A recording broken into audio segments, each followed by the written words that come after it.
নাহনু নাকুসু আলাইকা আহসানাল কসাস বিমা আওহাইনা ইলাইকা হাযাল কুরআন।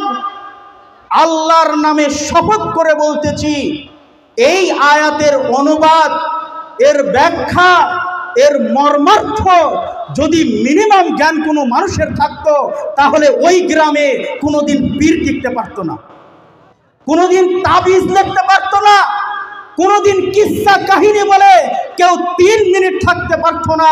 কেননা আল্লাহ লিখে দিয়েছেন একদম ঘোষণা দিয়ে যে আমার এই পবিত্র কোরআনটা দেখবে,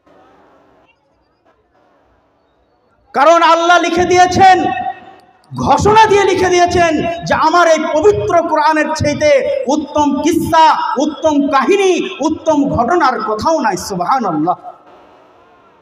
নিশ্চয় এই কোরআনে রয়েছে উত্তম কিসসা, উত্তম কাহিনী। এই কাহিনী পড়ে হিন্দু মুসলমান হয়, তাকে আপনি জানেন? শুধু তাই নয়, পথহারা মানুষগণ পথের সন্ধান পায়, জুলুমাত অন্ধকার সমূহ থেকে আলোর দিকে মানুষ আসে। কিন্তু হায়রে লজ্জা, এখন এই হুজুরদের কর্মকাণ্ড দেখে মুসলমানের নামে, ইসলামের নামে কুসংস্কার আর ড্যান্স দেখে হিন্দু, বৌদ্ধ, খ্রিস্টান, চাকনা মনে করে যা বাঁচেছি, ওর চাইতে আমরা ভালো আছি।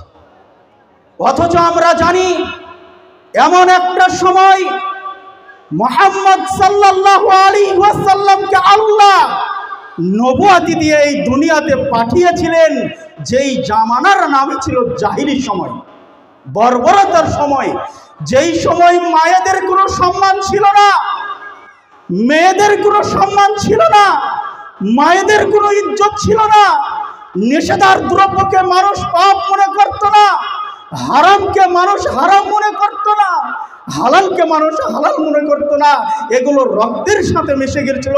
এত বড় কঠিন পরিস্থিতিতে পৃথিবীর শ্রেষ্ঠ মাখলুককে দেওয়ার উদ্দেশ্য হলো যাতে তার কথা, তার কাজ, তার চলাফেরা এবং তার ওহির গরমে, ওহির তাওহীদের ব্যানারে পথহারা মানুষগণ পথের সন্ধান পায়।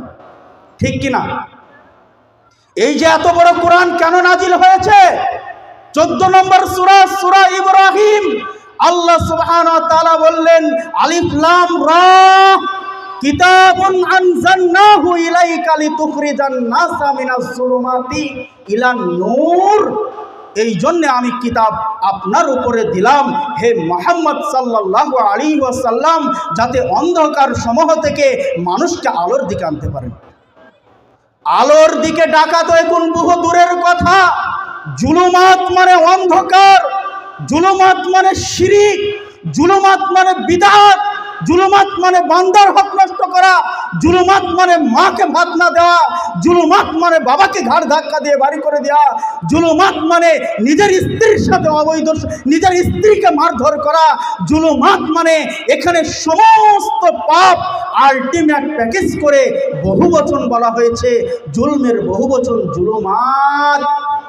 আর নূর বলে আল্লাহ সুবহানাহু ওয়া তাআলা এখানে তার নিজের কোরআনকে বুঝিয়েছেন, হেদায়েতকে বুঝিয়েছেন, ইসলামকে বুঝিয়েছেন। আর আমাদের কিছু নামধারী আলেম, সত্যবাদী হুজুর, সত্যবাদী মুফতি বলে না, বলে না, বলে না, পান চিবাইতেই থাকে। অন্তত এই আয়াতটার অনুবাদ করা বাদ দিয়ে বলতেছে এখানে নূর মানে হলো আমার নবী, নূর দিয়ে তাকে তৈরি করা হয়েছে। নাউজুবিল্লাহ। আলেম ওলামা রাসূল সাল্লাল্লাহু আলাইহি ওয়াসাল্লামের সম্পদের ওয়ারিস। আমরা কি রাসূল সাল্লাল্লাহু আলাইহি ওয়াসাল্লামের বংশকথার ওয়ারিস? আমরা কি সাদা কালোর ওয়ারিস? আমরা কি ছোট বড়র ওয়ারিস? কিচ্ছু না, শুধুমাত্র আমরা তার ইলমের ওয়ারিস। রিসালাতের দায়িত্ব নিয়ে রাসূল এসেছিলেন, যেই দাওয়াত কাফের বেঈমান মুশরিক আবু জাহেলকে দিয়েছিলেন, আবু লাহাবকে দিয়েছিলেন, উতবাকে দিয়েছিলেন, সাইবাকে দিয়েছিলেন, সাহাবায়ে কেরামরা দলে দলে তাওহীদের ব্যানারে এসেছিল। ওই একই দাওয়াত করবে কিয়ামত পর্যন্ত যারা, তাদের নাম হলো আলেম। অথচ আলেম হলো তাবিজ বিক্রি করে খাচ্ছে। এ কোন ধরনের কথা?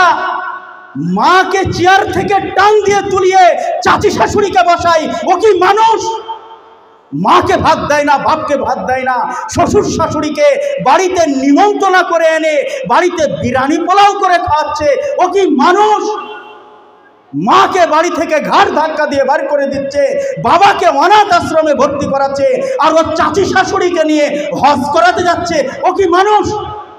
আরে ভাই শোনেন, 4 নম্বর সূরা, সূরা নিসা 59 নম্বর আয়াত, আল্লাহ সুবহানাহু ওয়া তাআলা প্রত্যেকটা মুমিনকে ডেকে বলতেছেন, আতিউল্লাহ ওয়া আতিউর রাসূল, আল্লাহকে মানো এবং রাসূলকে মানো। হুজুর বলতেছে আমার নকশবন্দিকে মানো, আমার ঠাকুর বাবাকে মানো। এটা কুফরি না? এত সুন্দর স্বচ্ছ মানবতার ধর্ম, এত সুন্দর পরিচ্ছন্ন দিন, এত সুন্দর স্বচ্ছ মানবতার ধর্ম, এই ধর্ম করার জন্যে আল্লাহ কিতাব দিয়েছেন। আল্লাহ সুবহানাহু ওয়া তাআলা সাহাবায়ে কেরামদেরকে এমন সুন্দর ব্যবহার দিয়েছিলেন যে নবী মুহাম্মদ সাল্লাল্লাহু আলাইহি ওয়াসাল্লাম যা বলে তাই শুনে। আলহামদুলিল্লাহ, এই গতিতে তারা ছিল সামি'না ওয়া আতা'না। এই কাফের বেঈমান মুশরিক থক তোর মিথ্যা কথা রাখ। যেহেতু মুহাম্মাদের মুখ থেকে এই কথা বার হয়েছে, এই কথাকে আমরা মানবই মানব, আমাদের জীবন থাকতে মানব। এই গতিতে তারা ছিল সামি'না ওয়া আতা'না। আর আমাদের ওই হুজুর ধর্মে আছে সহিহ হাদিস কুরবানি হয়ে গেলে আমার কি, কুরআন জিহারে যাই চলে যাক, আমার আব্বা হুজুরকে ঠিক রাখতে হবে। ঠিক কি না? কথা বলেন।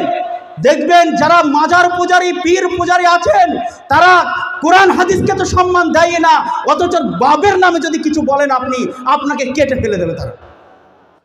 সম্মানিত বাপজি ও ভাইরা, আমরা বলতেছিলাম আমাদের একজন আব্বা, তার নাম হলো আদম আলাইহিস সালাতু সালাম।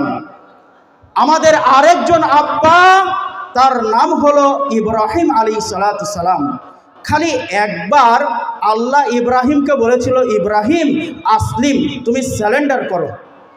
সঙ্গে সঙ্গে আমাদের আব্বা বলেছিল, আসলামতু লিরাব্বিল আলামিন, আল্লাহ এই মুহূর্তে আমি আপনার কাছে আত্মসমর্পণ করে নিলাম। আল্লাহ, আপনার হুজুর মনে করে ঈমান মানে বিশ্বাস করা, কিন্তু কি বিশ্বাস করা তা সে কয় না।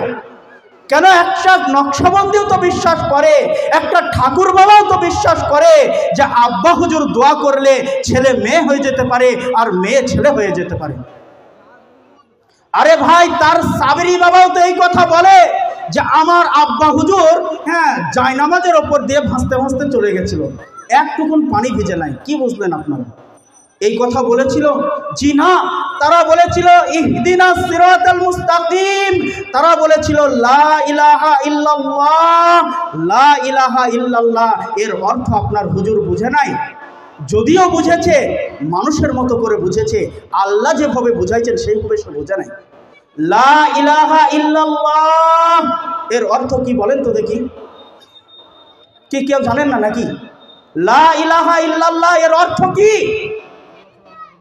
আল্লাহ ছাড়া কোনো মাবুদ নাই যদি বলেন, এত লোক তাহলে ভুল করলেন কেন? আল্লাহ ছাড়া কোনো মাবুদ নাই যদি বলেন, তাহলে যারা মানুষের কাছে গিয়ে বলে, মাওলা তোমার এই পিয়ারা বান্দার ওসিলা দিলাম, তোমার এই ঠাকুর বাবার ওসিলা দিলাম, 3টা মেয়ে হয়েছে, পরের বার তুমি ছেলে দিও আল্লাহ, তাহলে ও তাকে ইলাহ মানল না? মানছে কি না বলে?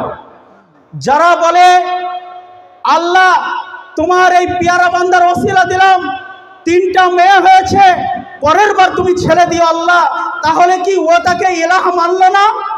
যারা ওই শাহজালালের মোড়ের ওয়ালের পানি নিয়ে, শাহজালালের ওই মাজারের ওয়ালের পানি নিয়ে মুখে কপালে ঘষে, দেখেছেন কি?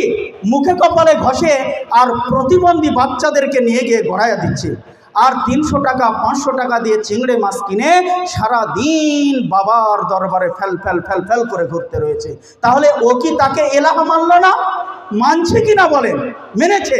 কিন্তু যখন আপনি বলবেন লা ইলাহা ইল্লাল্লাহ, এর অর্থ হচ্ছে আল্লাহ ছাড়া কোনো হক, প্রকৃত সত্য ইলাহ নাই, তখন আপনার কথার অর্থ গিয়ে দাঁড়াবে, কুল হুয়াল্লাহু আহাদ।